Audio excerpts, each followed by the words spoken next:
It is fantastic to have you back. Welcome to another video, and in this case, we're going to be talking about module number 3, credit cards. And in case you forgot, yes, it's still me, Isaac Landau. I've been here the whole time. Well, let's get into this. So what is a credit card? Okay, I'm making the assumption here that most of you already know what a credit card is. You've either had some exposure, you know somebody that has a credit card, but there are certain aspects about credit cards that I'm going to discuss a little bit more in detail, the different types that are clearly important when we're talking about how to best manage your credit and to build credit in the first place.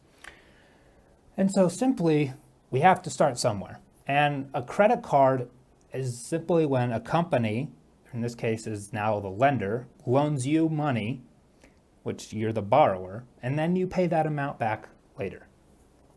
And as long as you pay that amount back or that balance by the end of the month, there's no adverse consequences.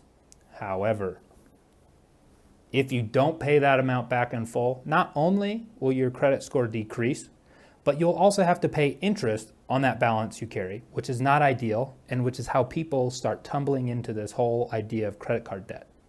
It's because they didn't pay off their balance and they didn't manage their credit effectively. Credit cards are a great way to help build your credit score and build your credit footing by showing credit lenders that you are a trusty borrower. And in some cases, you can earn rewards, which I'll talk to you about in the next couple slides when I go over the types of credit cards. So, what a credit card is not.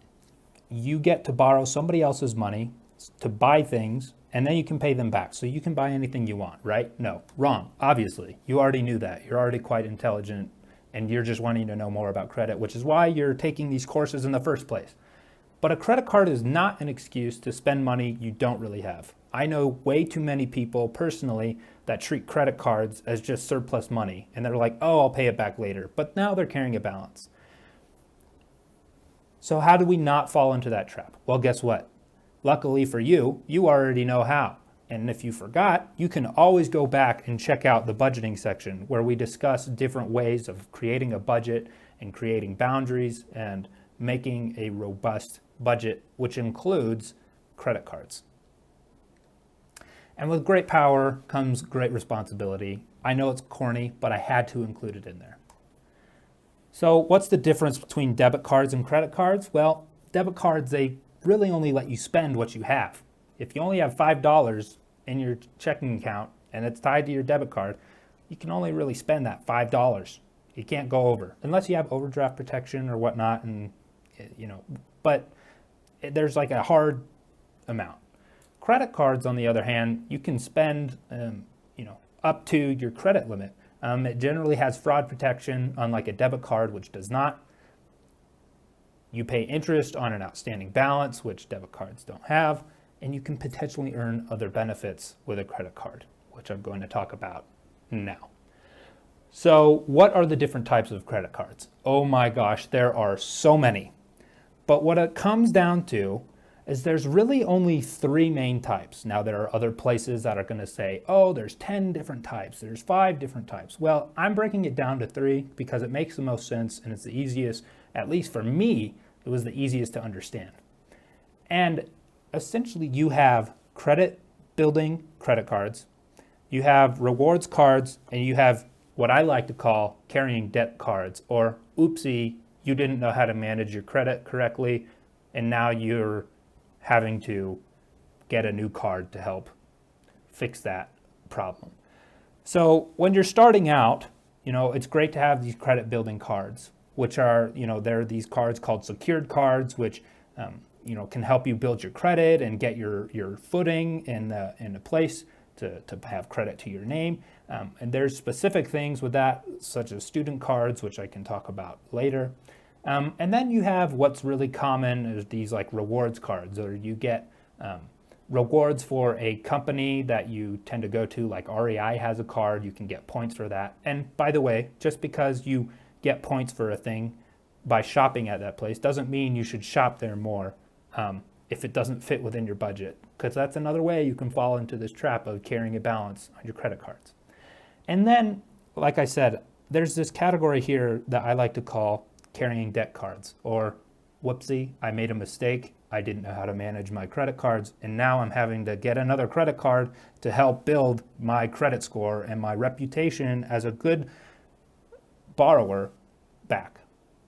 And generally they have like a low interest card and you have to pay for them. But essentially, if you do everything right and you figure out how to manage your credit and you've been following along in this, budgeting, saving, and managing credit series, you're never really going to have to touch these carrying debt cards because you're never really going to get into that hole of debt and carrying a balance. So convinced that credit cards are for you. How do I find the right one for you? Well, let me introduce you to a good friend of mine called NerdWallet, which I've mentioned in some other slides. You know your situation better than anyone else. And so I have a link that'll send you to a page by NerdWallet, which goes through talking about your different comfort levels with credit and how to start building credit. And there's so many different credit cards that it would kind of be foolish for me to be like, oh, this is the best card for you, for your situation. I'm not as smart necessarily as NerdWallet. I just condense the information from NerdWallet, and I've presented some of that to you. But anyway, go figure out what credit card is best for you. Start looking into this because it's a really important step to building your credit history. Okay, that is it for Module 3. Up next is our last module where we talk about building credit. We talk about the different types of credit. We talk about how to build credit. We talk about where to start. And I gave you some tips and tricks, things that we've sort of covered, but I go into more detail about, how to pay your bills on time. Why is that important? And so thank you so much. I will catch you in the next one, and thanks for sticking with it. My name is Rick Haskell, and I'd like to thank you for watching this installment in the Student Empowerment Series.